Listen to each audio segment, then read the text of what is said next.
Shalom, bon matin tout le monde, bon réveil. Que le Dieu Elohim,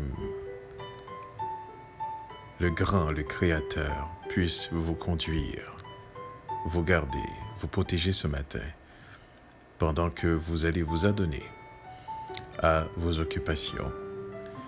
Et si aujourd'hui c'est votre anniversaire, je vous souhaite joyeux anniversaire. Soyez bénis, soyez contents, soyez conscients. Et si vous êtes seul, eh bien sachez vous n'êtes pas vraiment seul, puisque dans sa parole il est dit « Je serai avec vous tous les jours jusqu'à la fin du monde ». Et nous savons c'est un Dieu de parole. Elohim est sa parole. Et sa parole est vraie. Donc, il a dit, je serai avec vous tous les jours jusqu'à la fin du monde. Eh bien, il est là, avec nous. Il nous a visités plus de 2000 ans de cela.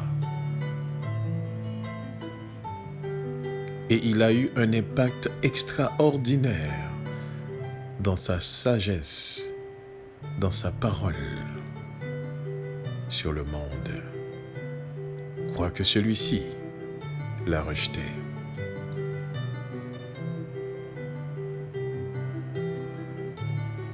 Et il nous a dit qu'il nous enverrait le Paraclet, l'Esprit de vérité, qui nous conduira dans toute la vérité. Et c'est ce que nous constatons aujourd'hui. Que nos yeux s'ouvrent, que nous comprenons davantage. Nous voyons davantage la lumière.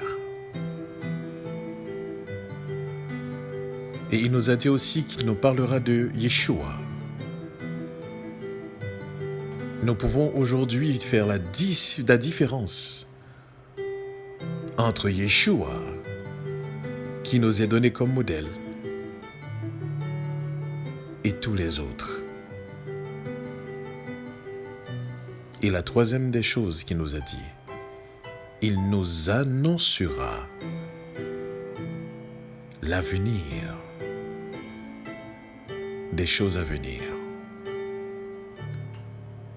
Donc, comme toujours, nous avons ces trois piliers qui nous indiquent est-ce que nous sommes vraiment dans la vérité. Nous voyons plus clair, nous comprenons mieux, nous connaissons mieux Yeshua qui s'imprègne dans notre âme. Et aussi, nous savons l'avenir. Donc, quand il dit « Je serai avec vous tous les jours jusqu'à la fin du monde », c'est une certitude. Maintenant, la différence. À quel point en êtes-vous conscient de cette présence?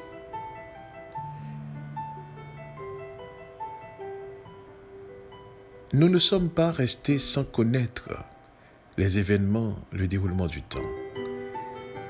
Et si nous avions pu avoir une certaine impression d'ignorance des événements et du temps, c'est tout simplement parce que nous avons ignoré avant tout sa parole.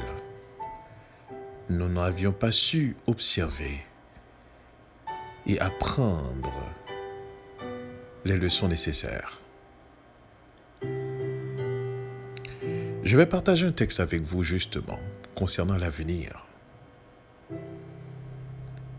Et je vais vous démontrer la certitude de cet avenir. Allons dans le livre justement de Yeshaïa, Ésaïe, au chapitre 60, à partir du verset 8. Je lis pour vous.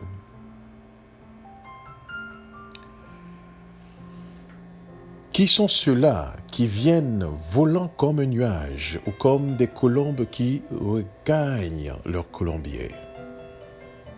Les habitants des îles et des régions côtières guetteront mon signal.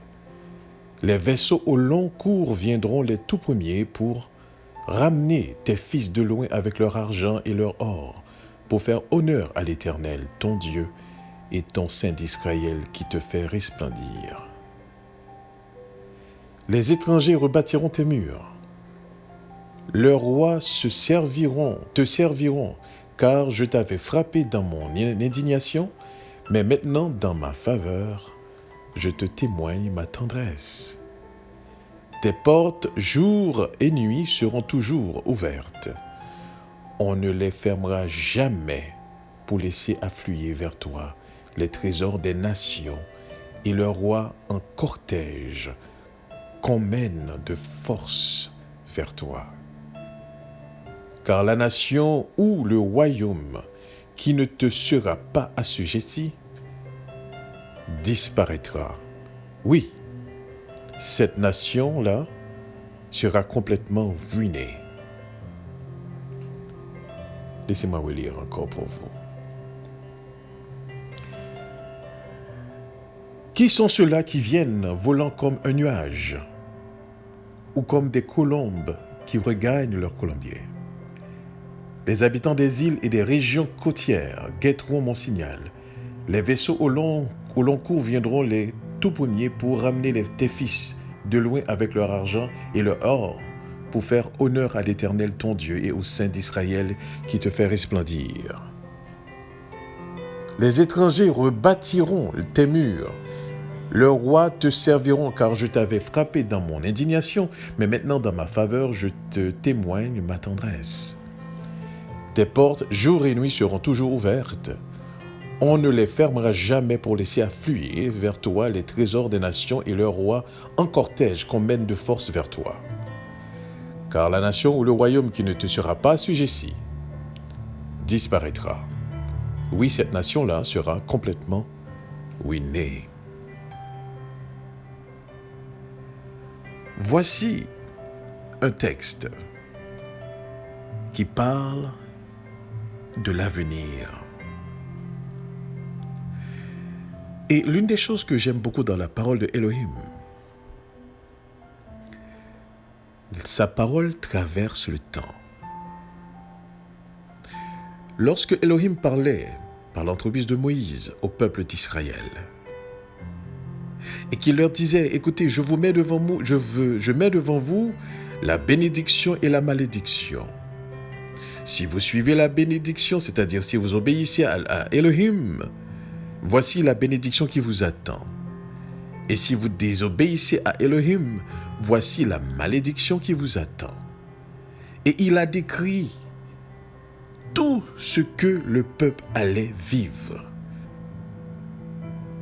Tout ce que le peuple allait vivre. Au détail près. Et laissez-moi vous dire quelque chose. Eh bien, à travers le temps, c'est exactement ce qu'Israël a vécu.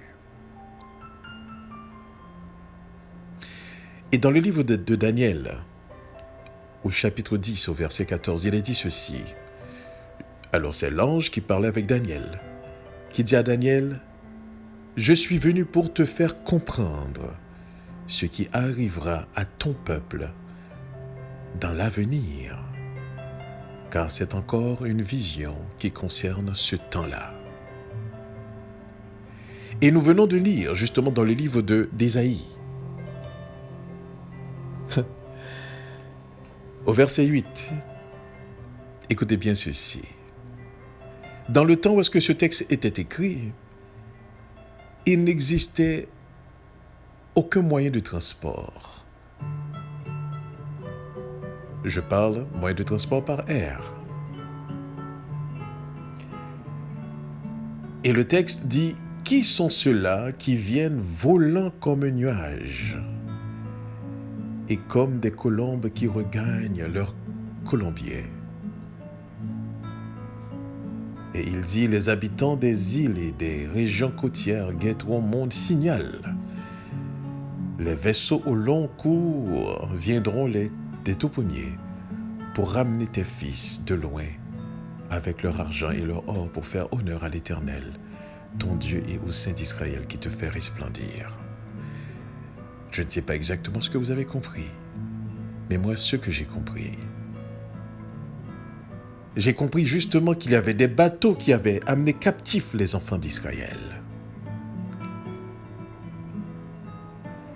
Les enfants d'Israël n'étaient pas partis en captivité. Justement, je parle après la destruction d'Israël, dans la période de l'Empire islam et par la suite par la colonisation des Occidentaux. Ils ne sont pas partis par avion. Ils n'en avaient pas. Ils sont partis par bateau. Mais voyez-vous, le retour qui se fera par le signal de Elohim se fera. Et dans la vision de ce que Ésaïe est en train de démontrer, il dit, qui sont ceux-là qui viennent volant comme un nuage?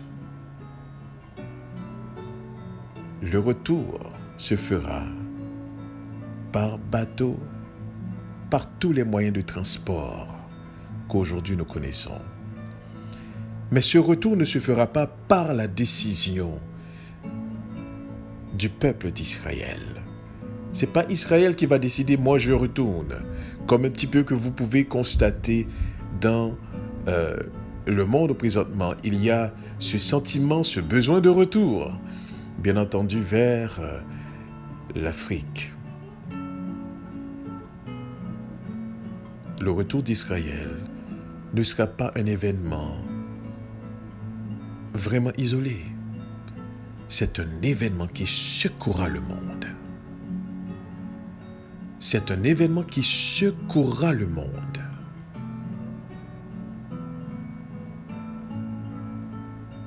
Mais comme c'est dit dans le verset 9, c'est au signal de Elohim que cela se fera. Voici l'avenir qui nous attend. Peu importe les bruits que les peuples sont en train de faire, la planification que les peuples sont en train de faire, c'est l'une des raisons pour laquelle je dis aux enfants d'Israël, ne tombez pas dans le piège de vengeance de ce qu'on nous a fait. Ne tombez pas dans le piège de haine de ce qu'on nous a fait. Yeshua nous a déjà avertis aussi. Il dit, écoutez, si la méchanceté qu'on est en train de vous faire, si le malheur qui tombe sur vous doit changer l'être que vous êtes, Yeshua dit, vaudrait mieux accepter cette méchanceté, vaudrait mieux accepter ce malheur, mais ne jamais changer la personne que vous êtes. Ne laissez aucune circonstance définir la personne que vous êtes. Ne laissez aucune circonstance définir la personne que vous êtes. C'était l'avertissement de Yeshua. Lorsqu'il parlait, il disait, écoutez, si ne résiste pas aux méchants, je pense que je vous en avais déjà parlé, si on vous frappe sur la joue droite, tournez la joue gauche, que plusieurs ont interprété comme manque de caractère, plusieurs ont interprété comme une parole en l'air. Mais en réalité, ce que Yeshua disait, c'était ne laissez rien au monde, aucune circonstance, aucune situation définir la personne que vous êtes ou changer la personne que vous êtes. C'était ça son message. Donc, peu importe la planification du monde, peu importe la sagesse du monde, peu importe la science du monde, l'avenir est déjà tracé. L'avenir est déjà tracé. Dans sa souveraineté, Elohim nous a communiqué effectivement ce qui va se passer à l'avenir, ce qui accomplit justement la parole de Yeshua en parlant du Paraclet, l'Esprit de vérité, qui doit nous conduire dans toute la vérité, nous parler de Yeshua et nous annoncer les choses à venir.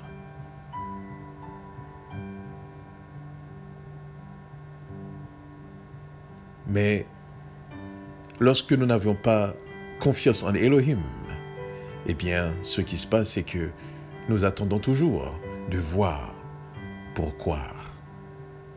Voyez-vous? Nous attendons de voir pour croire. C'est l'une des raisons pour laquelle que Yeshua disait à Thomas,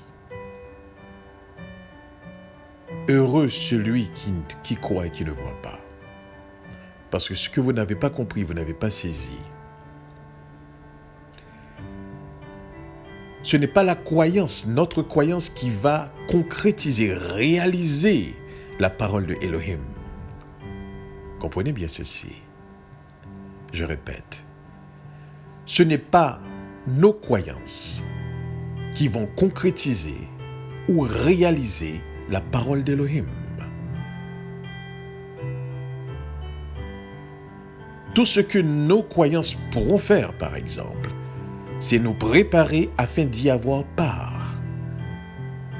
Mais d'une manière ou d'une autre, que nous le croyions ou pas, la parole de Elohim est certaine. Elle s'accomplira. Vous devriez vraiment comprendre cela. Et c'est l'une des raisons pour laquelle lorsque nous nous confions à lui, cela dicte nos comportements, notre façon de penser, nos perceptions, notre vision. Cela nous permet de rentrer vraiment et de vivre une vie de vérité. On n'est nullement influencé ni à gauche ni à droite. Mais on marche dans la droiture selon sa parole. Et ce n'est pas une affaire de religion, je suis désolé. La religion, c'est l'invention des hommes dans leur séduction. Mais ceux qui sont affranchis par Elohim sont des personnes qui marchent par l'esprit et qui sont des hommes de bon sens, comme on disait dans le livre de Proverbes. Voilà ce qui nous est donné aujourd'hui de comprendre. Elohim ramènera ses enfants, les enfants d'Israël, et tous ceux qui ont su le faire confiance aussi avec eux. Et il est clair que les enfants d'Israël qui ont été esclaves, qui ont été captifs des nations depuis des siècles, ce qui s'est passé en Occident et ce qui s'est passé aussi avec les Arabes pendant à peu près 14 siècles, donc 14 siècles d'esclavage, n'est qu'une partie. Parce que, laissez-moi vous dire quelque chose, tous les grands empires qui ont existé ont fait d'Israël toujours leur prisonnier. Et on n'est pas vraiment étonné, puisque ça faisait partie de leur malédiction lorsqu'ils n'écoutaient pas leur Elohim. Tout ça leur a été annoncé.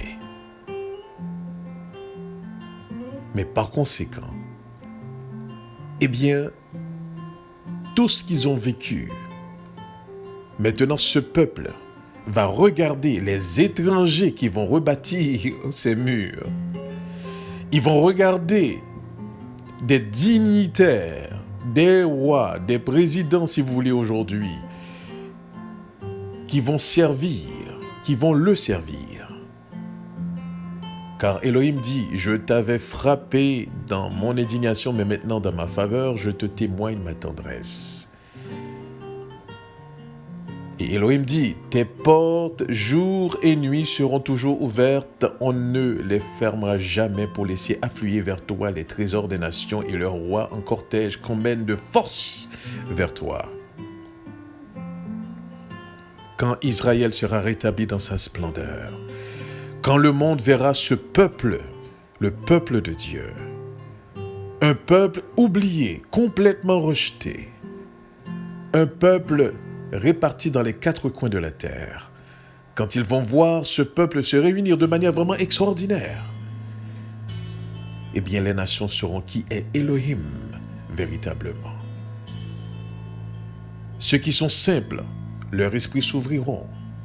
Ceux qui ont été séduits vont saisir davantage. Et les enfants d'Israël seront dans la gloire, seront dans l'allégresse, dans la joie.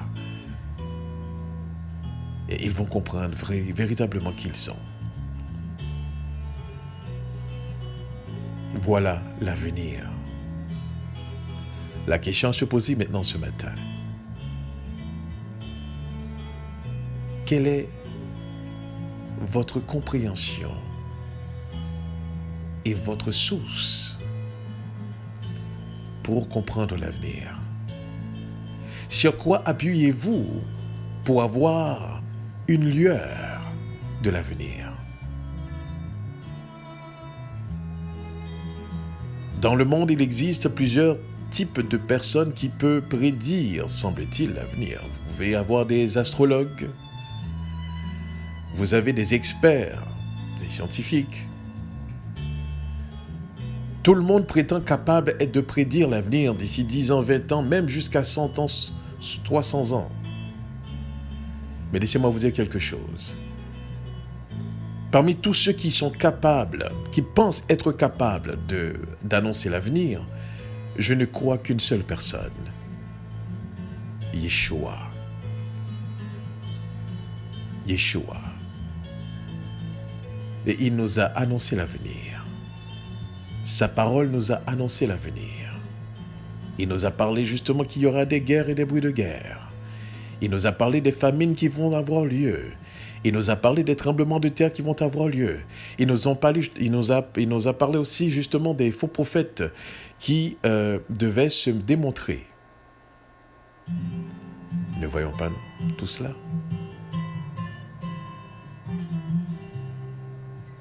Nous voyons tout ça.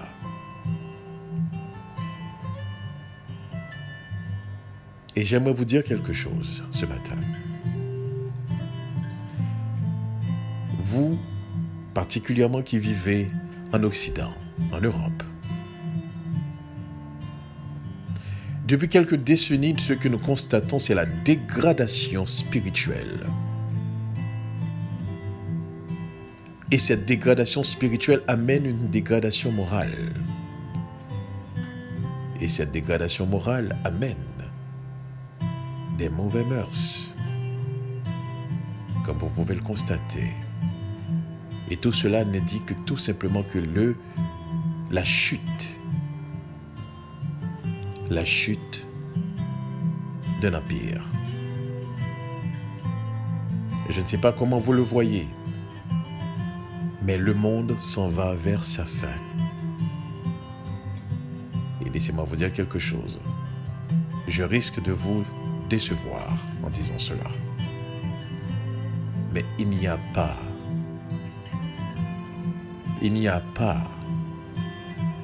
et je répète encore, il n'y a pas d'avenir pour ce monde. Peu importe ce qui se fait, peu importe ce qui se dit, peu importe comment on s'arrange, ce monde est voué à être détruit.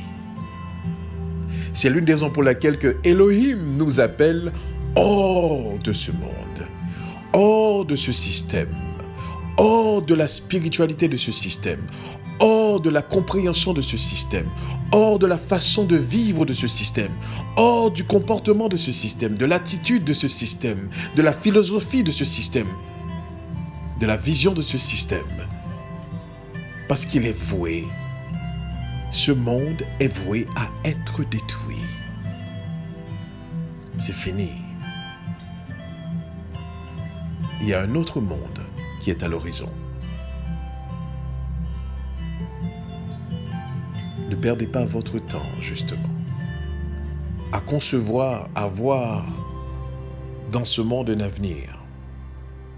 Il n'y en a pas. Contre toute apparence, il n'y en a pas. Pourquoi? Me diriez-vous, pourquoi? Pourquoi es-tu si pessimiste? Pourquoi es-tu si négatif? Laissez-moi vous expliquer pourquoi. Ce monde, lorsqu'il a été créé, il a été remis à Adam et à Ève. Et depuis la chute d'Adam et Ève, écoutez bien ceci, l'homme ne fait que vivre dans la dégradation. Parmi tout ce qui se fait dans ce monde, l'être humain est le seul qui ne change pas. Ou du moins encore qui devient pire. Malgré toutes les évolutions technologiques qui se font. Mais l'état d'âme de l'être humain reste toujours méchant. Et c'est parce que Elohim avait constaté cela, qu'il avait déjà dans l'éternité planifié pour nous de sortir de ce système, de sortir de ce monde en nous donnant Yeshua, celui qui est le chemin, la vérité et la vie. Nous avons été détruits spirituellement, ce qui a amené la destruction physique. Eh bien, c'est spirituellement aussi nous devons être établis pour que nous soyons en mesure de pouvoir jouir de la vie physique. Eh bien, lorsque Yeshua est venu, on l'a rejeté. On l'a complètement rejeté. Ou encore, à travers le temps, on l'a renfermé dans un système de religion. D'une manière ou d'une autre, on a refusé vraiment son message, qui était la seule porte de sortie pour l'humanité. Voilà pourquoi on est condamné. En rejetant Yeshua, nous avons rejeté l'avenir. En rejetant Yeshua, nous avons rejeté notre liberté. En rejetant Yeshua, nous avons rejeté notre récréation comme être spirituel. Voilà pourquoi le monde est condamné. Parce qu'ils ont rejeté dans leur mouvement de bâtir la pierre angulaire qui est devenue la principale de l'angle, disait Céphas. C'est l'une des raisons pour laquelle les affranchis, les rachetés, la réserve de l'Éternel, abordent l'avenir avec sourire, avec assurance. Et c'est l'une des raisons pour laquelle aussi, lors des événements qui vont avoir lieu, ils n'auront aucune crainte et aucune peur, sachant que leur Elohim les protège. J'espère ce matin que vous puissiez comprendre ce message. Qui sont ceux-là qui viennent volant comme un nuage ou comme des colombes qui regagnent leur colombier? Les habitants des îles et des régions côtières guetteront mon signal. Les vaisseaux au long cours viendront les tout premiers pour amener tes fils de loin avec leur argent et leur or pour faire honneur à l'Éternel, ton Dieu, et au Saint d'Israël qui te fait resplendir. Les habitants, les étrangers, rebâtiront tes murs. Leurs rois te serviront car je t'avais frappé dans mon indignation, mais maintenant dans ma faveur je te témoigne ma tendresse. Tes portes, jour et nuit, seront toujours ouvertes. On ne les fermera jamais pour laisser affluer vers toi les trésors des nations et leurs rois en cortège qu'on mène de force vers toi. Car la nation ou le royaume qui ne te sera pas assujetti disparaîtra. Oui, cette nation-là sera complètement ruinée. Que le Seigneur nous aide à comprendre cette parole ce matin. Et nous, marchons, obéissons, contemplons, tout en restant conscients de sa présence. Amen. Amen.